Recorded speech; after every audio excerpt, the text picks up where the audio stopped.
Hi, Adam. Yeah, yeah, you were pretty close, mate. It's just figuring out how to get an effect on a track, really. But you seem to have done that. You've got effects on the different tracks that you've used here. That effects button tells you what the effect is. Okay.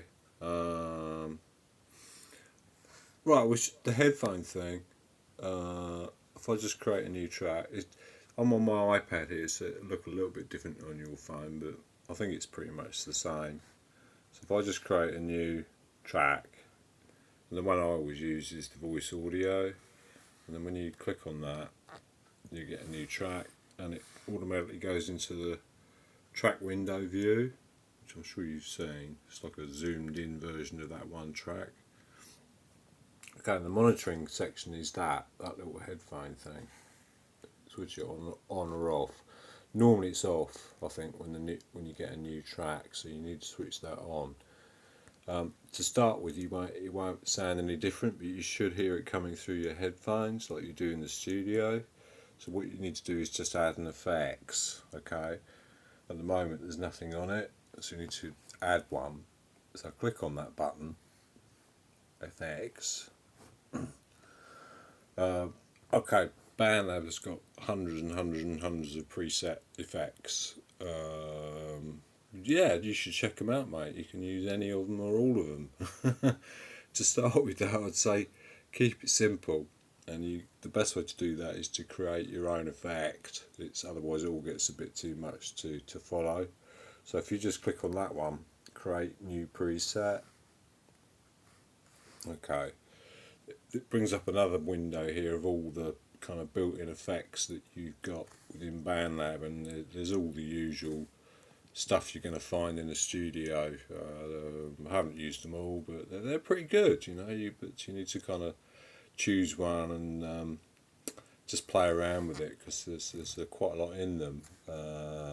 You can choose from the top menu as well, just by clicking and sliding along until you get to reverbs. That's what you're really after, just to start with something simple. Where is it? It is in here somewhere. Wherever.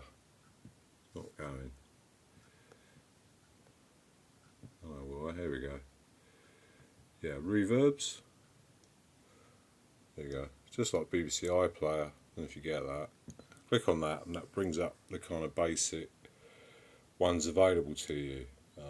You just select the one you want. I'd start with Space Maker because it's a relatively simple one. If you select that, and then it will load it in, and then you can start to use it. So it's just like a normal reverb, studio reverb. Mix obviously is the amount that you hear the original sound and the reverb. The others just play around with. Really, size obviously you can play with. And that's all you kind of really need to start recording.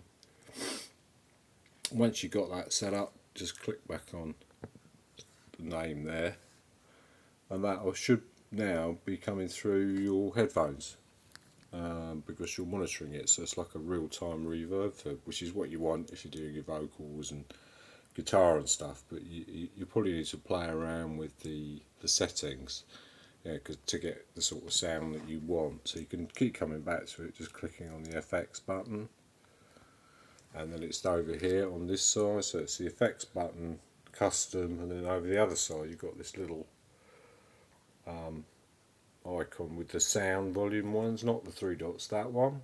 That brings up the menu again that we've got to start with, and this is where you can make changes when you listen to it a bit.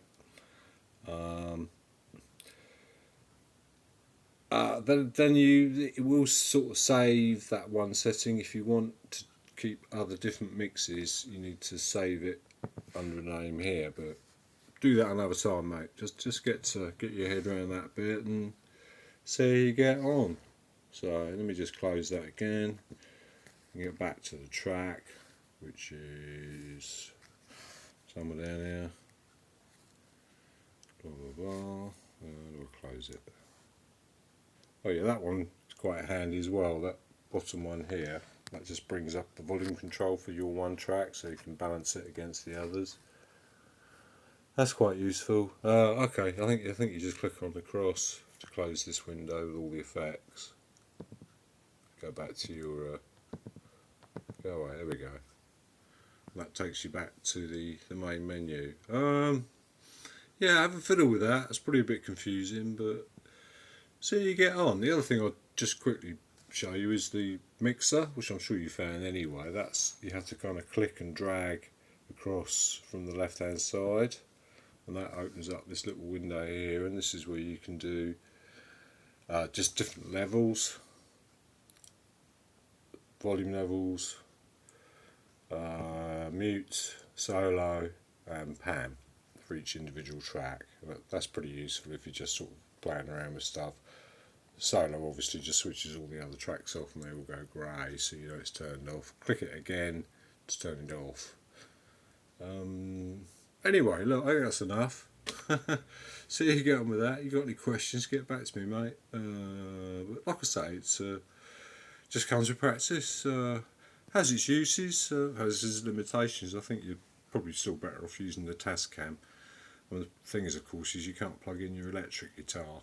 Not directly anyway, you'd have to use one of those disc adapters. But anyway, another time. Cheers, mate.